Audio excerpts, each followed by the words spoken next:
Alungi ni masiche nikech nyaka sani waseneno ka jojenzio kete tesre. Gikete ka gi kama kotimo gimoro to semake, gikete ka gi kama tima kama to se dhi e mbui kacha. Nikech nyaka sani wang'e ni mosruok mosebedo ka kelo kwe pacho kae. Kata kamano ang'e ni ne gigeno ni gima ne gitimo KICC gi Raila ni koro biro bedo ka duoko liet piny. To nyalo bedo ni koko liet oidho malo. Nikech kata bang' mano tinde jojenzi wacho ni ne gisemoso Raila e yore mopogore opogore. Ma nyaka sani bende koro Raila osewacho no nyalo bedo no nyalo loko pache. And watch my dialogue and watch my a bit sensitive, if I may say. Nikech mokuongo gimomiyo wacho ni I support ni ayie gi mondo jopiny owuo. Eni kwadok piny kocha chien. To wayudo ni achiel gimomiyo kata Gen Z gi ne protest. And the freedom ma nokel gi wuoyo machal kamago.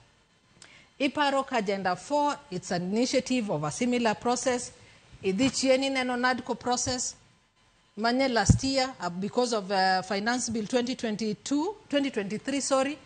Tineno ka waseneno bere twak ma oriwo different political players ma okelo ber ma bende moko achiel kuomgi ema nomiyo jo Gen Z botimre nadi wuok. Emomiyo wacho ni ok wanyal wacho ni ok wadwar twak completely.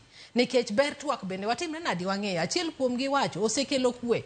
Momiyo wanyalo timo, wanyalo wuoyo kendo wanyalo ng'ire kendo wanyalo bet kamoro achiel wago mbaka kata watwak kaka oganda. To adwaro wacho ang'eyo ni an jazimiyo kendo bende ang'eyo ni wang'iyo gima ne jatendo osewacho. En adiera ni twak ber. But sama wuoye sani bende en gima nyalo konyowa sani. Gimomiyo aneno ni ok en gima dhi konyowa ahinya nikech nyocha nyithindogi osekelo kwayo margi. Ne gin gik moko about chiko. Momiyo gitimre nadi? Momiyo ok gidwar ni Finance Bill odhi mbele. To wan bende wang'eyo kaka jolony ni onge country moro amora e bwo piny ni mose overtaxed its citizens to prosperity. Achiel kuom gima nomiyo ji dhawe ni overtaxed wa ok wanyal dak kamae. To bende onge accountability, onge transparency e yo mitimo gang'o e yo ma uran godo government. Tawinjo kondiek be wacho gimoro maber ni ok wawache ni how do we politically mitigate the issues? How do we managerially mitigate the issues? Ang'o mamono Kenya kwanza? Wacho ni wasewinjo ywaku nikech ywak jopiny miluongo ni multisectoral forum ni. Nyocha kitliko Finance Bill. Jopiny nochiwo pachgi duto kalure gi nyathi matis, Gen Z, Millennial, Gen X, jomadongo, jokanisa, manufacturers, all sectors were involved. So in mane midwa chaki luongo kendo monde chaki twaggo. Nikech jowa molony e yore gi mopogre opogre ema jocho chiwo twak gi e bunge cha. Kuonde moko be nudhi Omabei, udhi Siaya, udhi kuonde mopogre opogre mondo winj niya jopiny wacho ang'o. To ywak jopiny en gimoro achiel. It's high taxation. To kata kuse tax wa gi 2023 Finance Bill. To kwane yo maber mutimango mutiyogo gomenda manyochu collect. There is no accountability.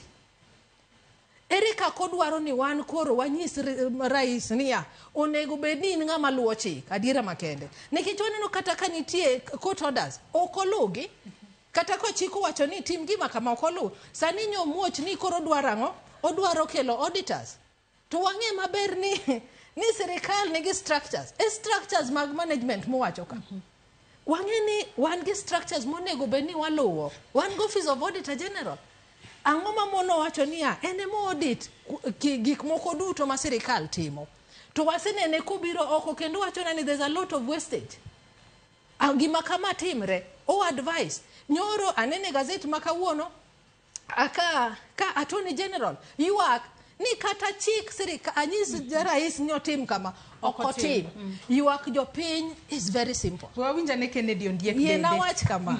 Ni ywak jopiny is very simple. Emomiyo wacho ni there is no need of dialogue. Ere kaka rais nyalo ng'iyo wach mar police brutality. Ere kaka rais nyalo bet more accountable to the losses we've seen, both lives and properties. Ere kaka rais nyalo create employment. Mano se wacho no dhi miyowa 1,000 per year or 10,000. To bonyalo chung kawuono owach ne jopiny niya kama chope ni kaka rais nasingra natimo achiel ariyo adek to asechopo kodgi kama kama. Iwacho kanyo makare ahinya Kennedy korka korine mimulo weche ma otudore kod weche go maga politically kaachiel kod managerial ni onego bed ni wang'iyo ni shida nitiere kanye kata obedo ni nyaka sani koro jatend piny Kenya William Ruto kaachiel kod Raila Odinga giduto gisiro twak mano mar national dialogue. Mane ma en tuo matuo Kenya monego bed ni nono mokwongo kata ka pok wuok tich ochopo ma koro ji obedo piny koro wacho ni yes wadwa twak magi gik monego bed ni watwage mondo piny Kenya odhi mbele yo makare. Joyce aparo ni ka wachako kata ka wachako to adwa kono jowa ni teko duto te mar rito piny